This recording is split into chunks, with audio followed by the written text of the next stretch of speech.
Queridos amigos, sejam bem-vindos ao canal Videira Espírita. Meu nome é Cristina Brito e este é o programa Gotas do Evangelho. Aqui diariamente vemos as mensagens do Espírito Emmanuel, recebidas pela mediunidade de Chico Xavier e reunidas no livro Palavras de Vida Eterna, publicado pela Federação Espírita Brasileira. Hoje vamos ver a mensagem de número 38. O título da mensagem é Salvar-se. Salvar a si mesmo. Salvar-se. O versículo destacado por Emmanuel são palavras de Paulo, escrevendo sua primeira epístola, primeira carta a Timóteo. No capítulo 1, no versículo 15, nos diz Paulo: Palavra fiel é esta e digna de toda aceitação, que Cristo Jesus veio ao mundo para salvar os pecadores. Palavra fiel é esta, digna de toda aceitação, que Cristo Jesus veio ao mundo para salvar os pecadores. Emmanuel comenta as palavras de Paulo nos dizendo o seguinte: é digna de nota a afirmativa do apóstolo, no caso Paulo, asseverando que Jesus veio ao mundo salvar os pecadores, para reconhecermos que salvar não significa arrebatar os filhos de Deus à lama da terra para que fulgurem de imediato entre os anjos do céu. Então, salvar não é um movimento instantâneo, como se salva alguém de um afogamento. Tira-se da água, bota-se a salvo do lado de fora da água e a pessoa está salva.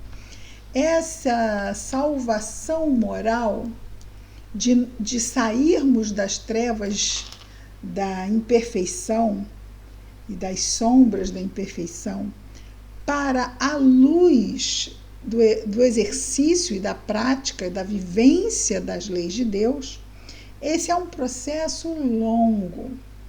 Então, quando Jesus veio e nos trouxe o Evangelho, nesse grande divisor de águas, aprofundando muito a primeira revelação das leis de Deus, os 10 mandamentos, que eram 10 mandamentos bem naquele nível de criança. Não faça isso, não faça aquilo, não faça.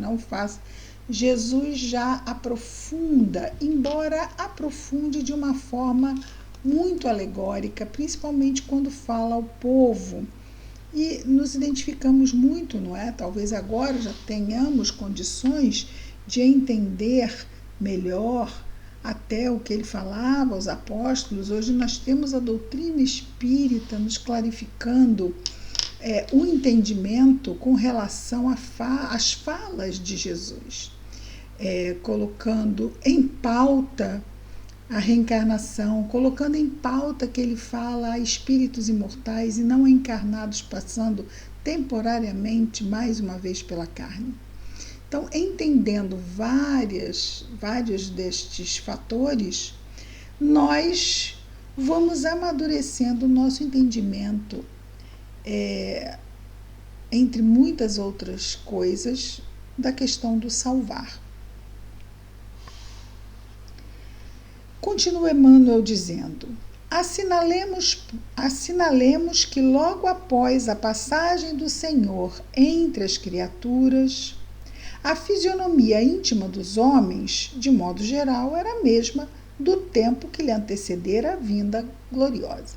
Ou seja, o que mudou naqueles 3 anos em que ele esteve conosco, do ano 29 e o 34. Pouca coisa. É como as sementes que são colocadas no solo e são cobertas com a terra, e nós dizemos: o que aconteceu? Nada aconteceu, parece que não mudou nada. Mas é preciso dar à terra e à semente, não é, tempo para que ela germine, cresça e frutifique a seu tempo. E ele continua nos dizendo: Mantinham-se os romanos para mostrar que realmente as coisas continuavam as mesmas logo após a sua partida, como era antes de sua chegada. Mantinham-se os romanos no galope de conquista ao poder. Os judeus permaneciam algemados a racismo infeliz. Os egípcios desciam à decadência. Os gregos demoravam-se sorridentes e impassíveis em sua filosofia recamada de dúvidas e prazeres. Aquilo que eram continuava sendo. Os senhores continuavam senhores, escravos prosseguiam escravos. Todavia, o espírito humano sofrera profundas alterações. É a semente na terra. As criaturas, ao toque do exemplo e da palavra do Cristo, acordavam para a verdadeira fraternidade. E a redenção, por chama divina, começou a clarear os obscuros caminhos da terra, renovando o ambiente moral dos povos. Então, a redenção como sendo a salvação, não é? Nesse processo longo, envolvendo todo o planeta Terra.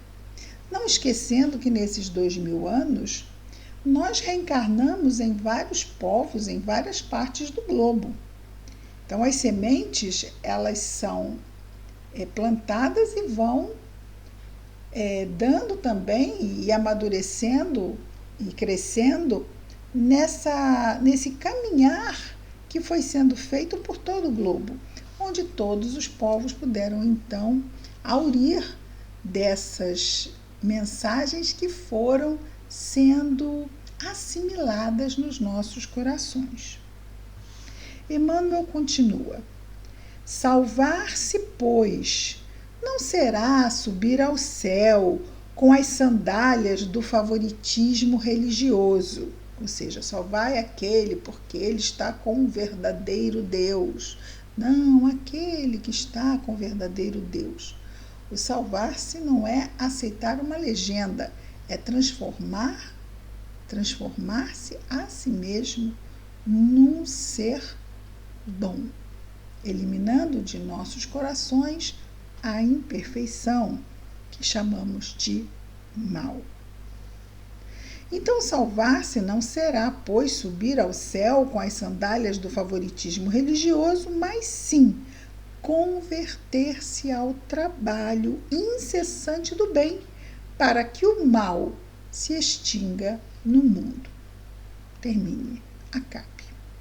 Salvou-nos o Cristo, ensinando-nos como erguer-nos da treva para a luz. Com trabalho, não é? E ele agora vai concluir, como ele sempre faz, de uma forma concisa, rica, profunda e quase poética. Salvar é, portanto, levantar, iluminar, ajudar e enobrecer. Cristo fez isso conosco. E salvar-se é educar-se alguém, pessoa se educar, para educar os outros, passar as lições aos outros. Mas muito pouco tem a ver com o falar, muito mais tem a ver com o exemplo, o testemunho, aquele famoso testemunho. Viver aquilo que se diz acreditar, ou a doutrina que se diz abraçar. Então, é isso. Então, salvar é, portanto, levantar, iluminar, ajudar e enobrecer. E salvar-se é educar-se. Educar-se alguém, a si mesmo, para educar os outros. Então, não é decorar, não. Educar-se. Para que nesse testemunho, através da vivência, do exemplo, possamos ser referência também e estímulo para a transformação dos nossos irmãos em humanidade.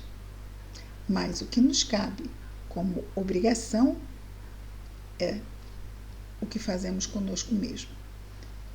Nosso testemunho, ele é natural da nossa transformação.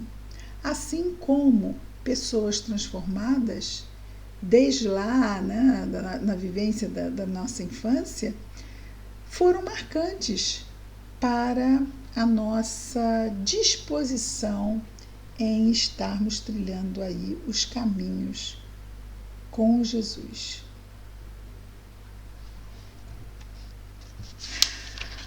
Salvar-se. Vamos orar?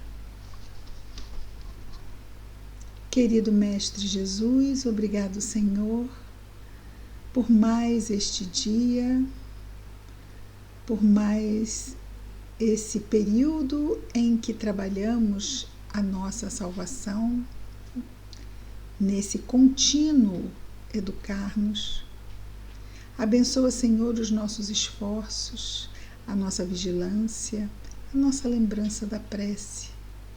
Abençoa o nosso anjo guardião, Senhor Jesus. Abençoa ainda, Senhor, a nossa família, os nossos lares, nossos afetos. Abençoa também, Senhor Jesus, todos os nossos irmãos de humanidade, em especial aqueles encarnados ou desencarnados que neste momento estejam em sofrimento. Que as tuas bênçãos estejam em nós e entre nós, Senhor, hoje e sempre, graças a Deus.